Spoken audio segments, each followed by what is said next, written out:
नमस्कार दोस्तों, कैसे हैं आप सभी? क्या हालचाल है? अभी एनटीए वीजीसी नेट जून 2025 की हम तैयारी करने वाले हैं और पेपर फर्स्ट और पेपर सेकंड ऐसा तैयारी करें कि हम फर्स्ट अटेम्प्ट में ही नेट और जेआरएफ दोनों क्लियर कर लें। एक ही बार आपको मेहनत करना है, बार बार मेहनत करने की जरूरत नहीं है। यानी कि आप यूनिवर्सिटी और कॉलेज में असिस्टेंट प्रोफेसर बनना चाहते हैं तो आपको अभी से तैयारी करनी चाहिए। केवल तैयारी करने मात्र से आपको सफलता मिलेगी ऐसा नहीं है। इसके लिए एक स्ट्रेटजी, एक पैटर्न आपके दिमाग में बैठ जाना चाहिए। आज मैं आपको बताने वाला हूं कि पेपर फर्स्ट और पेपर सेकंड में क्या पढ़ें, कैसे नोट्स बनाएं ताकि वो क्वेश्चन भी आए और आप इस बार नेट और जेआरएफ दोनों क्लियर कर सकें। तो आइए हम चर्चा करते हैं कि पेपर फर्स्ट और पेपर सेकंड में क्या स्ट्रेटजी करना चाहिए। मैं आपको शॉर्ट एंड स्वीट बताऊंगा और यदि इसका परिपालन करते हैं, यदि इसको फॉलो करते हैं तो याद रखिएगा आपको सफलता मिलेगा ही। यदि आप अपना दिमाग चलाएंगे तो इसके लिए मैं जिम्मेदार नहीं हूं। चलिए हम बात करते हैं दोस्तों, क्या करना है कि आप ऐसे हम यहां पर दो खंड बना देते हैं। ठीक है, पहला खंड है पेपर फर्स्ट। सबसे पहला जो है पैटर्न को समझने की कोशिश करिए, पेपर फर्स्ट। और आपके पास में है पेपर टू। दो पेपर होता है, आपको पता है। ठीक है, इसके लिए जो है ये जनरल एप्टीट्यूड है, जनरल एप्टीट्यूड। ठीक है, इसमें इसका जो सिलेबस है सभी के लिए एक बराबर है, चाहे कोई भी सब्जेक्ट का हो। सभी सब्जेक्ट के लिए पेपर फर्स्ट जो है एक सिलेबस होता है और पेपर टू जो है आपके कंसर्न सब्जेक्ट होता है, यानी कि आपके अपने सब्जेक्ट होता है। ठीक है, यदि कोई सोशियोलॉजी से है तो सोशियोलॉजी का पेपर देगा। कोई लॉ वाले स्टूडेंट है, लॉ में पीजी किया हुआ है, तो वो भी जो है पेपर टू में लॉ सब्जेक्ट देगा। इकोनॉमिक्स वाला तो इकोनॉमिक्स सब्जेक्ट देगा। देखिए आपको क्या स्ट्रेटजी बनाना है, पेपर फर्स्ट में और पेपर सेकंड में कितना घंटा पढ़ना है, कैसे सिलेबस के आधार पर आपको जो है नोट्स बनाना है। एक फुल नोट्स होता है, एक शॉर्ट नोट्स होता है। तो आपको क्या करना है, पेपर ये जो जनरल एप्टीट्यूड है इसमें हर प्रकार का क्वेश्चन रहता है, हर प्रकार का सिलेबस जो है सिलेबस में। ठीक है, इसमें टीचिंग एप्टीट्यूड भी आपको पढ़ना है, टीचिंग एप्टीट्यूड। ठीक है, इसमें रिसर्च एप्टीट्यूड भी पढ़ना है, रिसर्च एप्टीट्यूड भी पढ़ना है आपको जो है। इसमें आरसी भी पढ़ना है, आरसी रीडिंग कॉम्प्रिहेंशन। कम्युनिकेशन पढ़ना है। ठीक है, कम्युनिकेशन। और ये जो आप देख रहे हैं, यदि आप पहली बार नेट जेआरएफ परीक्षा देना चाहते हैं, क्लियर करना चाहते हैं, तो आपके लिए ये जो सारे जो सब्जेक्ट हैं ये कभी जीवन में नहीं पढ़े हैं। ठीक है, कभी जीवन में नहीं पढ़े। और तीन प्रकार के मैथमेटिक्स हैं, mathematical reasoning, logical reasoning, data interpretation. फिर आपको जो है आईसीटी पढ़ना है। ठीक है, फिर उसके बाद में इन्वायरमेंट पढ़ना है और फिर हायर एजुकेशन। ये जो 10 यूनिट है ये बहुत इंपॉर्टेंट है। इसमें आपको ज्यादा से ज्यादा ध्यान देने की जरूरत है। इसको आपको अपने दिमाग में हाईलाइट करना है कि मेरे लिए ये नया सब्जेक्ट है। ठीक है, मैंने कभी जिंदगी में, ठीक है, पहली क्लास से लेकर पीजी क्लास तक आपने नहीं पढ़ा। ठीक है, और याद रखिएगा कि क्वेश्चन कैसे पूछा जा सकता है, इसके बारे में भी आपको बताऊंगा। पेपर टू आप जो है, ठीक है, 5th 6th 7th 8th 9th 11th 12th graduation, post graduation में आपने उस सब्जेक्ट को पढ़ा है। जैसे उदाहरण के रूप में पॉलिटिकल साइंस। पॉलिटिकल साइंस तो 5th क्लास से चालू हो जाता है, 5th 6th 7th 8th 11th 12th। Graduation में आपका सब्जेक्ट होगा, पोस्ट ग्रेजुएशन में आपका सब्जेक्ट है। तो आपको इसको पढ़े हो इतना मान के चलिएगा। ठीक है, इकोनॉमिक्स है, सोशियोलॉजी है। ठीक है, ये जो सब्जेक्ट है, ज्योग्राफी है, ये जो सब्जेक्ट होता है इसमें हम जो है ग्रेजुएशन और पोस्ट ग्रेजुएशन में पढ़े होते हैं, ठीक है। इसको कैसे तैयारी करें, कहां से क्वेश्चन पूछा जाता है? आपने ग्रेजुएशन में या पोस्ट ग्रेजुएशन में जो आपने स्टडी किया हुआ है वो आप ग्रेजुएशन पास करने के लिए या पीजी पास करने के लिए आपने उसका स्टडी किया हुआ है, ठीक है। लेकिन यहां पर हम कॉम्पिटिटिव एग्जाम की तैयारी कर रहे हैं। कॉम्पिटिटिव एग्जाम की तैयारी करने के लिए आपको इसके लिए जो है स्ट्रेटजी अलग से बनाना पड़ेगा। चलिए मैं आपको बताता हूं कहां से प्रश्न पूछा जाता है। पहला मैं लेता हूं पेपर फर्स्ट को। क्या करना है आपको? पेपर फर्स्ट को, ठीक है, मैं आपको डेमोस्ट्रेट करके दिखाऊंगा। डेमोस्ट्रेट करके मतलब देखिए मेरे पास में ये नोटबुक है, ठीक है, ये मेरे पास में एक नोटबुक है। इस तरह से आप जो है पेपर फर्स्ट के लिए, ये तो बहुत मोटा है, एक ही नोटबुक में भी 10 मिनट आ सकता है, या छोटा छोटा नोटबुक 10 नोटबुक खरीद लीजिए, ठीक है। 10 नोटबुक आपको खरीदना है, ठीक है। मान लीजिए 20-20 रुपया पड़ता है, 20 रुपया पड़ेगा, तो 10 यूनिट का जो है पता नहीं कितना पड़ता है, मुझे तो नहीं पता है 200 रुपया आपका लग जाएगा। सबसे पहला काम करना है और इसके हेडिंग में लिख लीजिए, यहां पर चिपका लीजिएगा, teaching aptitude, research aptitude, RC, communication. जो 10 यूनिट दिया हुआ है 10 यूनिट का जो है इस तरह से कर लीजिएगा, ठीक है। इसके बाद में क्या करना है, आपको नोट्स बनाना है, ठीक है। नोट्स कैसे बनाएंगे? जैसे मान लीजिए लेवल ऑफ टीचिंग है, टीचिंग एप्टीट्यूड में लेवल ऑफ टीचिंग है, ठीक है। लेवल ऑफ टीचिंग में 3 प्रकार का होता है, ऐसे लेवल ऑफ टीचिंग कर लीजिए, ठीक है। मेमोरी लेवल होता है, पहला ऐसा लिखिए, ये मेमोरी लेवल है। पहला तीनों को जो है लिख डालिए पहले। अंडरस्टैंडिंग लेवल होता है, देखिए कैसे बनाया जाता है नोट्स जो है। अंडरस्टैंडिंग, हिंदी वाले तो हिंदी में लिखिए, इंग्लिश वाले तो इंग्लिश में लिखिएगा, ये आपका जो है। तीसरा जो है रिफ्लेक्टिव लेवल होता है, रिफ्लेक्टिव लेवल, ठीक है। और एक चौथा होता है जो क्वेश्चन पूछा जाता है, यहां पर ऐसे साइड करके लिखिएगा, ऑटोनोमियस लेवल, ऑटोनोमियस लेवल, ठीक है। ये जो है आपका, ठीक है, ये 4 तरीका का होता है, मुख्यतः 3 प्रकार का होता है, ठीक है। उसके बाद में आपको क्या करना है, ठीक है, इसके बाद में आपको जो है एक एक को जो है डिटेल करिए। लेवल ऑफ टीचिंग में सबसे पहला पॉइंट को उठाइए, ठीक है। सबसे पहला पॉइंट क्या है? मेमोरी लेवल, ठीक है, मेमोरी लेवल को। अब मेमोरी लेवल आप थोड़ा सा दिमाग लगाइए, रिसर्च का काम करना पड़ेगा, ठीक है। ये मेमोरी लेवल कब आया भाई, कब आया ये, कब आया, ठीक है, ये तो आपको जान सकते हो कब आया ये। तो आप गूगल में सर्च कीजिए ये मेमोरी लेवल की शुरुआत कब हुई थी, ठीक है। मेमोरी लेवल की शुरुआत कब हुई, कब आया ये, कौन प्रतिपादित किया है, कौन प्रतिपादित किया, क्यों जरूरी है ये, क्यों जरूरी है, ऐसा करके आप लोग जो है क्वेश्चन मार्क्स करिए, ठीक है। ये क्या कहता है ये, ठीक है।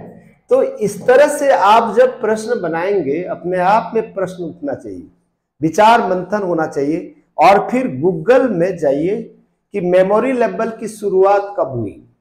देखिए आपके सामने में ही सर्च कर देता हूं, ठीक है। तो देखिएगा यहां पर जो है आपको तरीका बताऊंगा मैं, आपको तैयारी करना है खुद से, ठीक है। मैं क्या कर रहा हूं, यहां पर मैं जो है सर्च किया, ठीक है। तो यहां पर मैं कर रहा हूं मेमोरी लेवल की शुरुआत कब हुई,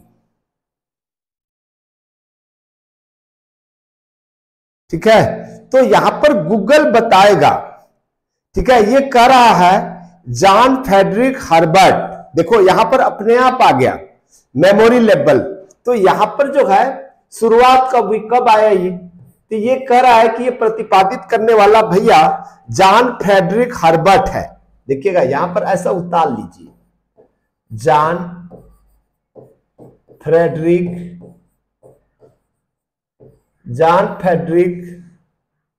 ठीक है, हर्बर्ट,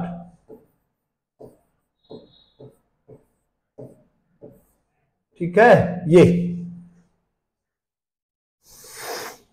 हर्बर्ट ने इसकी शुरुआत की थी। हर्बर्ट ने शिक्षण के 3 स्तर बताए। हर्बर्ट ने ही जो है तीनों स्तर को बताया, बोलता है, ठीक है। इसमें यह नहीं बताया कि कब शुरुआत हुई, कब कब,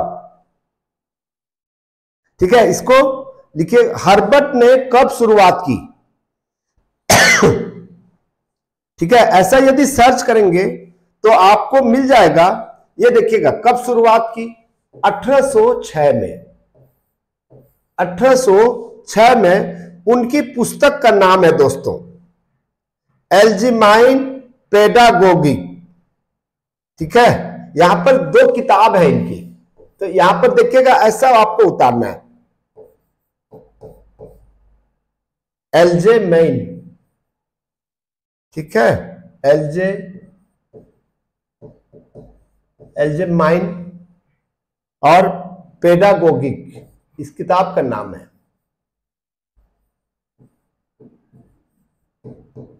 ठीक है। और उसकी दूसरी किताब है जनरल पेडागोगी,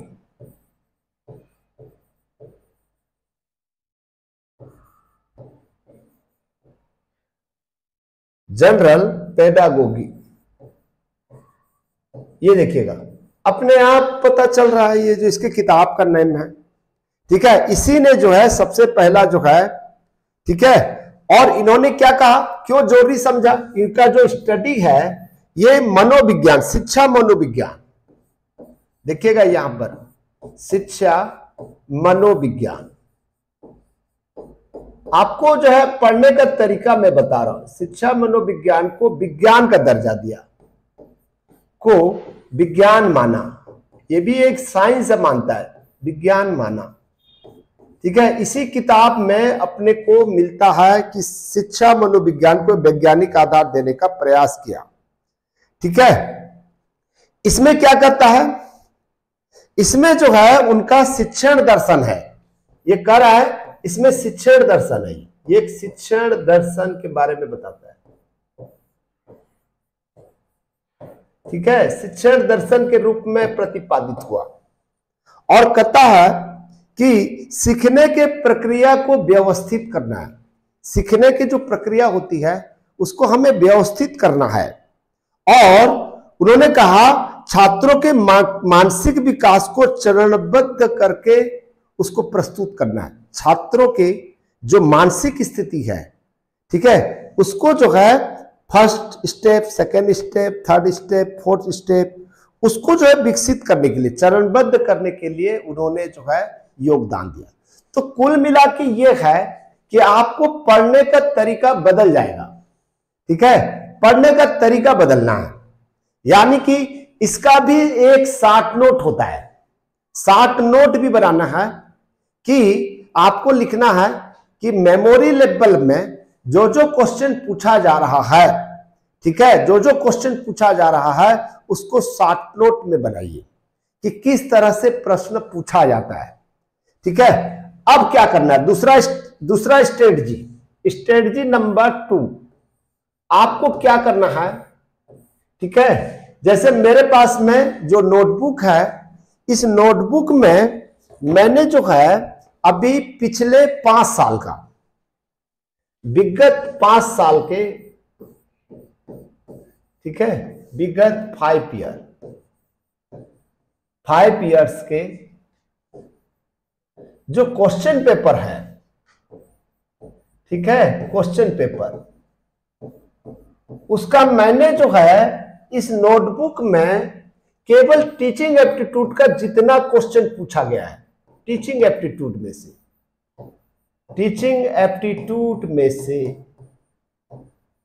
ठीक है, टीचिंग एप्टीट्यूड में से जितना भी प्रश्न पूछा गया है उसको मैंने जो है क्रम से बना लिया है।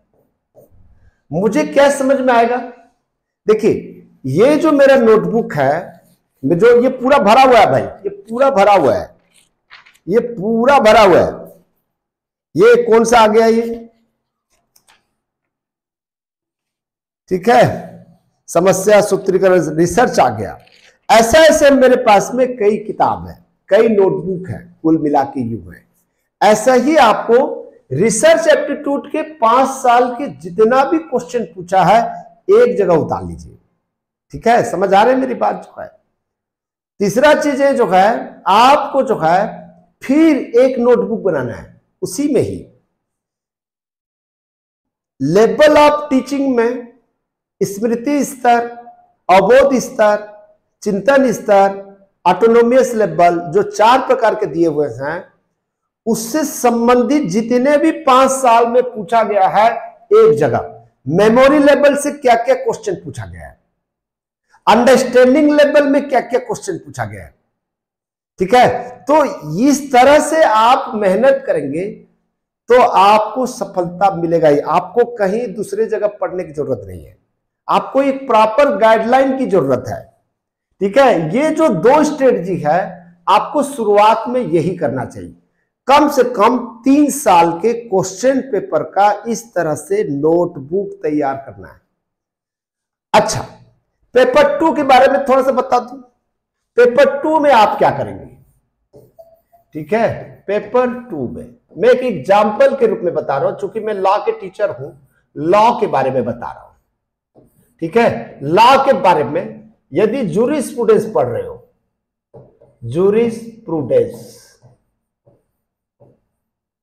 जूरिस्प्रूडेंस पढ़ रहे हो, ठीक है, तो जूरिस्प्रूडेंस में आज जो क्वेश्चन का जो पैटर्न है ये भी 3 इयर्स का, कम से कम 3 इयर्स का क्वेश्चन पेपर को पहला अवलोकन करना है, केवल जूरिस्प्रूडेंस से संबंधित, ठीक है। जूरिस्प्रूडेंस से संबंधित 3 इयर्स का क्वेश्चन पेपर को एक जगह ऐसा ही नोट्स बना लेना है, यानी कि आपका सिलेबस भी रहे और आपका जो है, ठीक है, आपका जो जूरिस्प्रूडेंस का जो 3 ईयर का क्वेश्चन पेपर है वो रहे।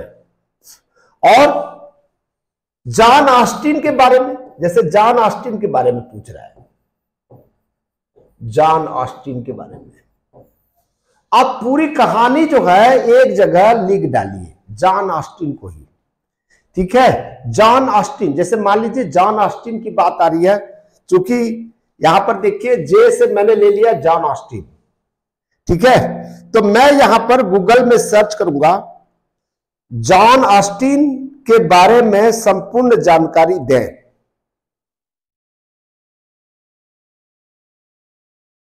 संपूर्ण जानकारी दें। देखिए मैंने जो है गूगल को सर्च किया तो जॉन ऑस्टिन के बारे में पूरा का पूरा बता रहा है। देखिए यहां पर जो है आपको यही काम करना है, पूरा जॉन ऑस्टिन के बारे में लिखिए यहां पर, ठीक है। यहां से पूरा हिस्ट्री बना लीजिए जॉन ऑस्टिन को। यह कह रहा है जॉन ऑस्टिन का जो कार्यकाल है 1790 से लेकर, ठीक है, और 1859 तक है, यानी कि 18th सेंचुरी और 9th सेंचुरी, ठीक है। आपके दिमाग में रखना है, ठीक है, 18th सेंचुरी और 9th सेंचुरी के बीच की कथा कहानी है, यानी कि इनका जो स्टडी है इसी बीच की अवधि का है, ठीक है।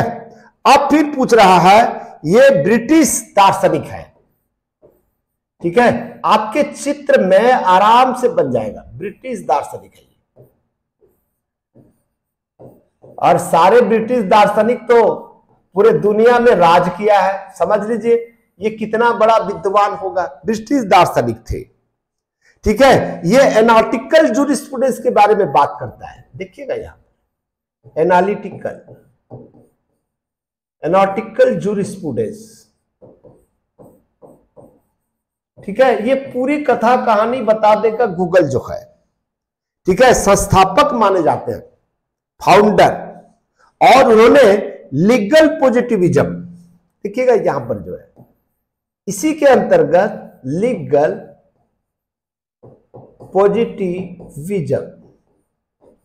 पॉजिटिविज्म को विकसित किया। और फिर तीसरा चीज एक कर रहा है यहां पर, देखिएगा नैतिकता से, कानून को नैतिकता से अलग किया। कानून है, कानून से मोरलिटी को, नैतिकता को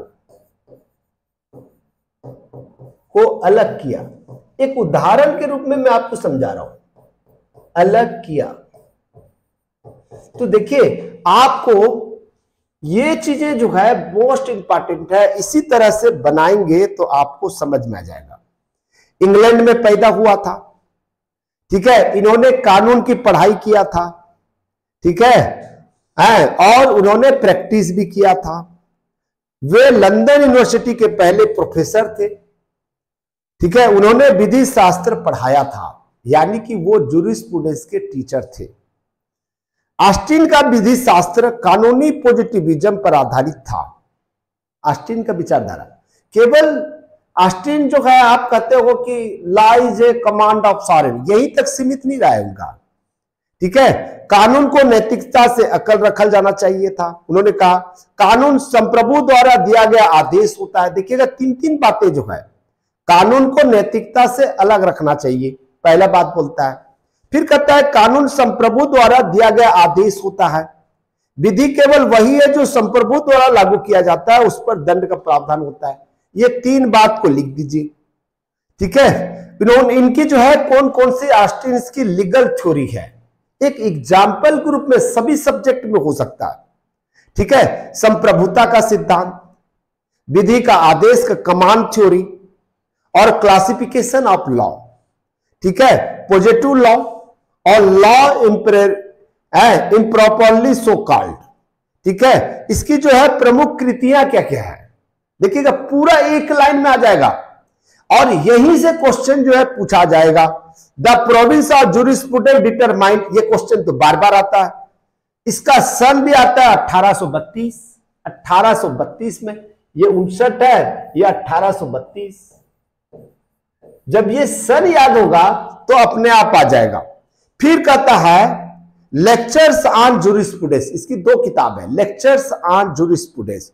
उनकी मृत्यु के बाद प्रकाशित हुआ था। ठीक है, उसके मृत्यु के बाद में यह प्रकाशित हुआ था। इसमें आलोचना क्या क्या हुई, क्या क्या आलोचना, देखिए पूरा डिटेल दे रहा है। इसमें जो है आदेश और दंड का अत्यधिक महत्व दिया है, संवैधानिक सीमाओं को अनदेखी किया है, अंतर्राष्ट्रीय कानून की उपेक्षा किया है। बहुत सुंदर बात बताए। कहने के तात्पर्य यह है कि आपको एक विषय पर केवल ऑस्टिन के ऊपर, बेंथम के ऊपर, केल्सन के ऊपर, ठीक है, फिर ऐतिहासिक दृष्टिकोण से दुनिया में पहली बार लॉ कब आया, जूरिस्प्रूडेंस का प्रयोग सबसे पहले किसने किया। ठीक है, और जब हम मानवीय सभ्यता में आए थे, सभ्य व्यक्ति बने थे, ठीक है, सभ्य राज्य बना था, तब ऐसे स्थिति में हमारी विधि की क्या औचित्य थी, इन सब को जो है एक नोट्स बनाकर ऐसे ही शॉर्टकट बनाना है आपको, और 3 साल का प्रिपरेशन कीजिए, आपको सफलता फर्स्ट टाइम मिल जाए। मैं आपको केवल गाइडलाइन कर सकता हूं दोस्तों, और मुझसे जुड़ने के लिए मुझे व्हाट्सएप करें 9131922789। आपको कैसा लगा जरूर बताइएगा। आपको मैंने केवल जो है 2 स्ट्रेटजी बताया गहराई से, ठीक है, और इसी तरह से सभी सब्जेक्ट वाले आपको नोट्स बनाना जरूरी है।